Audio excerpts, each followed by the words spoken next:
जय श्री श्याम, जय हो हारे के सहारे की, जय हो तीन बाणधारी बाबा आपकी सदा है जय हो। आज की जो चर्चा करने वाले हैं, भाग्य बंधन और लक्ष्मी बंधन कैसे होता है, क्यों होता है और क्यों लक्ष्मी आती है रुक जाती है, और क्या दोष लगता है ऐसा जो कि लक्ष्मी बंधन हो जाता है, भाग्य का बंधन हो जाता है। तो वीडियो को देखने वाले जो भी मेरे भाई बहन हैं, उन सभी को कोटि कोटि नमन, उन सभी को मेरा हाथ जोड़कर प्रणाम। और भगवान शंकर भोलेनाथ, श्याम बाबा, बजरंगबली महाराज आपकी झोली भरी रखे, आपको दिन दुगनी रात चौगुनी तरक्की दे। और जो भी मेरी वीडियो को देख रहा है, अगर वीडियो पसंद आती है तो वीडियो को लाइक करें, सब्सक्राइब करें, बेल आइकन के निशान पर प्रेस करें और कम से कम 10 लोगों के पास वीडियो ज़रूर भेजें जो लोग दुखी हैं, जो कमाते बहुत हैं, कमाई बहुत करते हैं, मेहनत बहुत करते हैं, जी तोड़ मेहनत करते हैं। इतनी मेहनत करने के बाद भी उन्हें कोई फल नहीं मिल पाता। और जिन भाइयों के विवाह शादी में बंधन लग जाते हैं, व्यापार में बंधन लग जाते हैं, लग जाते हैं और किसी प्रकार से उनको किसी भी समस्या का हल नहीं मिल पाता, तो आज की जो वीडियो है, जो चर्चा करने वाले हैं, वो है भाग्य बंधन लक्ष्मी बंधन पर। जब लक्ष्मी बंधन भाग्य बंधन क्यों होता है? जैसे कि कोई बंदा हमसे जेलिस रखता है, कोई बंदा हमसे जलने वाला है, जेलिस रखता है और रहता हमारे साथ ही है। वो करता क्या है, मैं अपनी हर एक वीडियो में कहता हूँ, बड़ी ध्यान से सुनना। वो बंदा किसी भी रूप में हो सकता है। वो बंदा आपका दोस्त हो सकता है, आपका पड़ोसी हो सकता है, आपका रिश्तेदार हो सकता है। जो अगर आप थोड़ी बहुत भी तरक्की कर रहे हैं ना, अगर वो बंदा आपके साथ रह रहा है और उसके साथ रहते रहते अगर आप थोड़ी बहुत तरक्की कर गए, समाज में मान सम्मान में तरक्की कर गए, या प्रॉपर्टी में तरक्की कर गए, या दुकान प्रॉपर्टी मकान बना गए, अगर वो बंदा तरक्की नहीं कर रहा है और आप तरक्की कर रहे हैं, तो जो साथ में रहने वाला बंदा है वही जेलिस करने लगता है, उसको जलन होने लगती है। और वो करता है क्या है, वो सबसे पहले आपका भाग्य बंधन और लक्ष्मी बंधन का ही समाधान करवाता है। मतलब आपका जो भाग्य बंधन है और लक्ष्मी बंधन करवा देता है। करवाता कैसे है? वो किसी मोल्ला मौलवी भगत के पास जाता है, या किसी तांत्रिक ओझा मौलवी पंडित के पास जाता है, जो इसका जानकार होता है, उसके पास जाता है।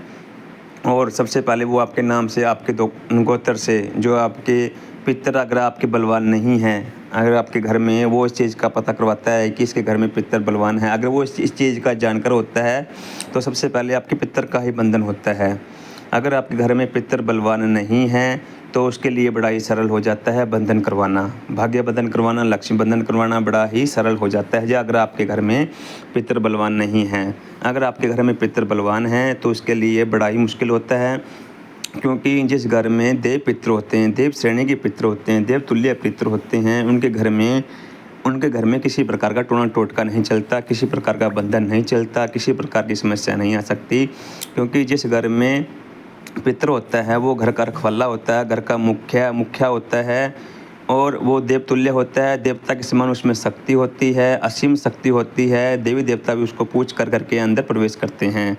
और जब आपके घर के जो पितर कमज़ोर होते हैं, उनमें ताकत नहीं होती, उन्हें वो मलिन होते हैं, तो वो करते क्या हैं कि आपका कोई भी जानकार है या आपका कोई शत्रु है, जो आपसे भेदभाव रखता है या असामाजिक तत्व है, जो आपसे ईर्ष्या रखता है, आपसे जलन रखता है, आपकी तरक्की को देखकर खुश नहीं है, वो करता है क्या कि सबसे पहले वो आप मोल्ला मौलवी के पास जाकर वो आपका पितरों का बंधन करवाता है। और वो बंधन कैसे करते हैं?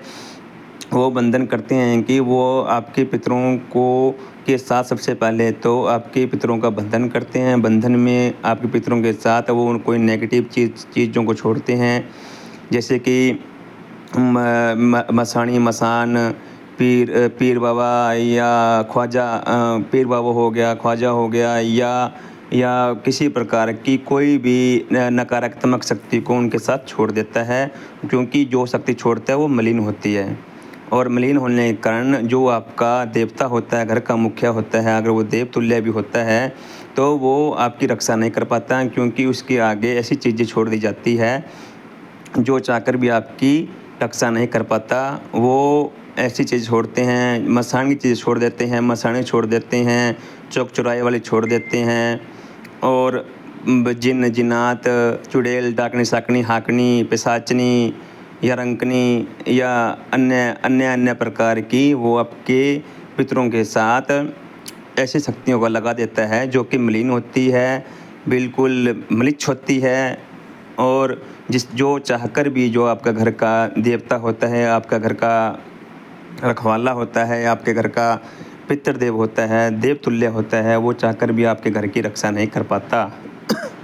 आपके घर की रक्षा नहीं कर पाता, और वो बड़ी आसानी से आपके घर का, आपके भाग्य का, आपके लक्ष्मी का बंधन करवा देता है। जब आपके घर की लक्ष्मी का बंधन हो जाता है तो वो धीरे धीरे आपका भाग्य का बंधन हो जाता है, आपकी लक्ष्मी का बंधन हो जाता है। अगर आपका शादी की रिश्ते की बात अगर कहीं चल रही है तो वो बात चलते चलते बीच में रुक जाती है। अगर आप कोई प्रॉपर्टी खरीद रहे हैं या कोई दुकान मकान खरीद रहे हैं तो वो बात कहीं ना कहीं अड़चन में आ जाती है, और वो बात बनती नहीं है, बात बनते बनते ही रुक जाती है, अड़चनें आ जाती है। और अगर आप कोई दुकान चला रहे हैं, व्यापार चला रहे हैं, फैक्ट्री चला रहे हैं, तो वो फैक्ट्री चलते बीच में रुक जाती है। पूरी तरह से आपका जो बिज़नेस है वो ज़ीरो हो जाता है, आप रोड पे आ जाते हैं। बिल्कुल धीरे धीरे करके वो आपको बिल्कुल ख़त्म कर देती है, क्योंकि जब तक मनुष्य के ऊपर विपदा नहीं आती है, जब उसके साथ नहीं बीतती है, तब तक वो व्यक्ति कुछ भी करने के लायक नहीं रहता। और उसके बाद वो भागता है मौलवियों के पास, वो भागता है पंडितों के पास और अपना इलाज करवाता है। और मैं तो यही कहता हूँ कि सबसे पहले अपने घर के जो देवतुल्य पितर है उन्हें मजबूत कीजिए, उन्हें साफ़ कीजिए। अगर आपके घर के देवतुल्य पितर है, अगर वो साफ़ है, बिल्कुल स्वच्छ है, साफ़ है, तो आपके घर के अंदर कोई भी किसी प्रकार का कोई किसी प्रकार की नकारात्मक ऊर्जा आपके घर में प्रवेश नहीं कर पाती।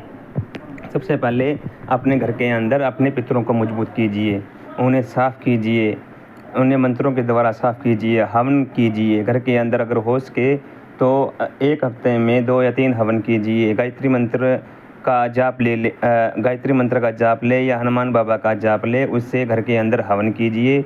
अगर आप घर के अंदर हवन करते हैं तो आपके देवता, आपके जो पितर होते हैं, अगर वो मलिन अवस्था में होते हैं तो वो धीरे धीरे साफ़ होने लगते हैं, यानी कि साफ़ होने लगते हैं, उनको वे बलवान पुष्ट होने लगते हैं। इसलिए अगर आप चाहते हैं कि आपके घर पे किसी प्रकार की कोई संकट ना आए, किसी प्रकार का कोई तंत्र ना होए, किसी प्रकार की कोई दिक्कतें ना आए, तो किसी प्रकार का कोई बंधन ना लगे, तो अपने घर के अंदर कम से कम 1 महीने में 2 या 3 बार अपने घर के अंदर 1 घंटा या 2 घंटा 2 माला, 3 माला, 4 माला, 5 माला, 10 माला, 11 माला का आप जाप करें। और जाप आप खुद कर सकते हैं। जाप करने के लिए आपको किसी के पास जाने की आवश्यकता नहीं है, बड़ा ही आसान होता है। यह शायद मैंने एक वीडियो बनाई हुई है, उसमें आप देख सकते हैं।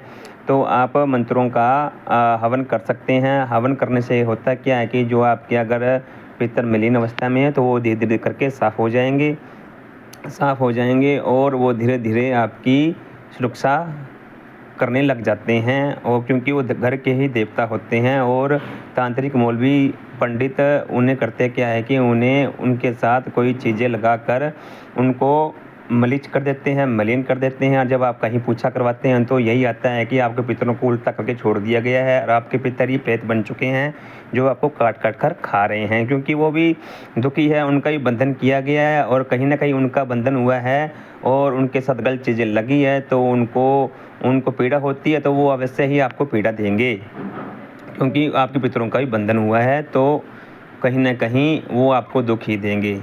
तो अगर मैं चाहता हूँ कि अगर मेरी ये जानकारी दी गई जानकारी अगर आपको पसंद आई है तो चैनल को लाइक करें, सब्सक्राइब करें, बेल आइकन के निशान पर प्रेस करें और आने वाली छोटी छोटी मेरी वीडियो को शेयर करें, भारी मात्रा में शेयर करें और हो सके सो कम से कम 10 लोगों के पास शेयर करें, ताकि उन्हें भी नॉलेज हो पाए, उन्हें भी ज्ञान हो पाए।